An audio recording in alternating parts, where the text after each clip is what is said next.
오늘 우리에게 주시는 하나님의 말씀은 이사야서 38장 9절에서 11절까지 말씀입니다. 유다 왕 히스기야가 병들었다가 그의 병이 나은 때에 기록한 글이 이러하니라. 내가 말하기를 나의 중년의 수월의 문에 들어가고 나의 여생을 빼앗기게 되리라 하였도다. 내가 또 말하기를 내가 다시는 여호와를 뵙지 못하오니 산자의 땅에서 다시는 여호와를 배웁지 못하겠고 내가 세상의 거민 중에서 한 사람도 다시는 보지 못하리라 하였도다. 아멘. 하나님의 말씀입니다. 좋은 날입니다. 하나님 신은혜 오늘도 여러분과 함께 하기를 축복합니다. 운동선수, 특별히 프로 선수들의 경우 탁월한 실력을 가진 선수들이 있기는 하지만 그러나 대부분의 경우는요 비슷하다고 그럽니다. 그럼에도 우승하는 선수는 계속해서 우승하고요, 그렇지 못한 선수는 우승권에 들지를 못합니다. 이유가 뭘까? 전문가들은 그 원인을 멘탈이라고 말합니다. 시합에 나선 선수들은 굉장한 스트레스를 받습니다. 심적 부담을 안고 경기에 임하게 되는데요, 그 압박감을 이겨낼 만한 내적인 힘이 있어야 우승에 가깝게 갈 수 있다는 거예요. 그렇다면 어떤 선수가 내적인 힘, 멘탈이 강할까요? 물론 이것도 유전적인 요소가 있겠지만 대부분의 경우는 경험입니다. 여러 가지 상황에서 벗어나 본 경험이 있는 사람은 위기의 순간이 와도 당당하고 자신의 플레이를 할 수 있다는 거죠. 그런데 그러지 못한 경우는 당황하고 중압감을 이기지 못해서 우승권에서 멀어진다 하는 거예요.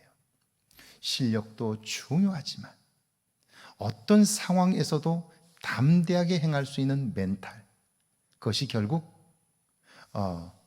우승에 한 걸음 더 갈 수 있느냐 그렇지 못하느냐를 결정한다 하는 것입니다. 신앙도 마찬가지죠.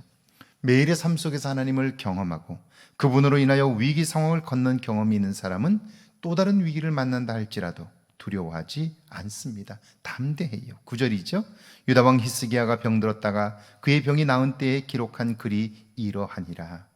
하나님께서 그에게 죽고 살지 못한다고 말씀하셨지요. 그때 히스기야는 얼굴을 벽으로 향하고 매일 하나님이 기뻐하시는 삶을 살았던 것을 고백해요.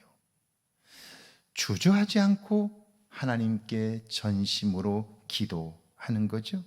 그리고 위기에 처한 나라를 건져달라고, 내 생명을 그것을 위하여 살려달라고 간구해요. 하나님은 그의 기도를 들으셨고 15년 생명을 연장시키셨습니다. 여러분, 그때의 이 사건은 히스기야 개인의 삶에도 나라를 섬기는 일에도 결정적인 영향을 미치게 되죠. 10절입니다. 내가 말하기를 나의 중년의 수월의 문에 들어가고 나의 여생을 빼앗기게 되리라 하였더라. 그가 중년의 때의 위기를 만났습니다. 병이 들어 죽게 된 거죠. 그는 한 나라의 왕입니다. 당대 최고의 의료진이 그의 곁에 있습니다. 그럼에도 살 수 없어요. 절망적이에요. 이런 위기는 누구에게나 찾아옵니다. 특별히 예고 없이 찾아오기 때문에 이런 일을 만나면 모든 사람들이 당황하지요. 그런데 지혜로운 사람은요, 평상시에 이런 때를 준비합니다.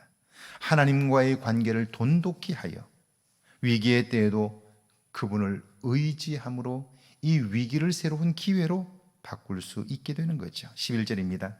내가 또 말하기를 내가 다시는 여호와를 배웁지 못하리니 산자의 땅에서 다시는 여호와를 배웁지 못하겠고 내가 세상의 거민 중에서 한 사람도 다시는 보지 못하리라 하였도다. 여러분, 사람이 위기의 순간에 좌절하는 것은 그때 비로소 자신의 무능함, 자기 자신의 능력 없음을 발견하게 되기 때문이죠. 문제는 산더미처럼 큰데 나는 그걸 해결할 만한 능력이 없는 거예요. 그런데 생각해 보세요. 이 위기를 만나기 전까지는 어떻게 살았나요? 내가 모든 걸 다 할 수 있는 것처럼 살지 않았나요? 다 아는 것처럼 살지 않았나요? 그러다가 위기를 만나면 내가 아무것도 할 수 없다는 사실을 발견하게 되고요. 그래서 실망하고 좌절하고 절망하게 되는 거죠. 그런데 기도의 사람은요, 매일 하나님과 교제하는 사람은요, 하나님은 마치 거울 같아서 내 모습을 보게 돼요. 내가 얼마나 초라한 사람인지, 내가 얼마나 형편없는 사람인지, 내가 얼마나 무능한 사람인지를 알게 되는 거예요. 그래서 더욱더 하나님을 의지하게 되는 거죠. 그런데도 여러분, 그는 자기 자신의 약함으로 인하여 실망하지 않아요. 왜냐하면 그 약함을 채워주시는 하나님의 도움을 알기 때문에 그렇죠. 그러니까 위기를 만나도 그가 실망하지 않는 것은 내가 원래 그렇다는 사실을 그가 알기 때문이죠. 그래서 그는요, 그 위기 상황 앞에서도 하나님 앞에 도움을 구할 수 있는 것이고요, 도움을 구했더니 하나님께서 그를 건지사 새롭게 세우시는 거죠. 그래서 하나님을 믿는 사람들은 어떤 경우에도 두 가지 말은 하지 않아요. 망했다, 끝났다는 말을 하지 않아요. 왜냐하면 하나님의 도움으로 사는 나 자신을 알기 때문에 나는 망할 수가 없는 거죠. 나의 인생은 끝날 수가 없는 거예요. 오늘 히스기야가 죽게 되었던 자신을 돌이켜보면서 하나님과의 관계, 위기가 기회가 되었던 삶을 고백하는데요, 저와 여러분에게도 이런 고백이 있기를 주의 이름으로 축원합니다. 함께 기도합니다. 매일 작고 큰일로 내 삶에 개입하시는 하나님을 경험하게 해달라고요, 그 하나님을 온전히 의지하며 살게 해달라고요, 함께 기도합니다. 하나님 감사합니다. 매일매일 하나님과 동행하게 하시고 나 자신을 발견하게 하옵소서. 내 삶에 개입하시는 하나님을 경험하게 하셔서 어떤 경우에도 하나님을 의지하는 믿음의 삶을 살게 하옵소서. 그래야 하나님, 위기가 온다 할지라도 나 자신의 약함을 알기에 하나님께 도움을 구함으로 위기가 변하여 기회가 되고 축복의 순간이 되도록 우리 모두를 축복하시고 오늘이 그런 날 되게 하옵소서.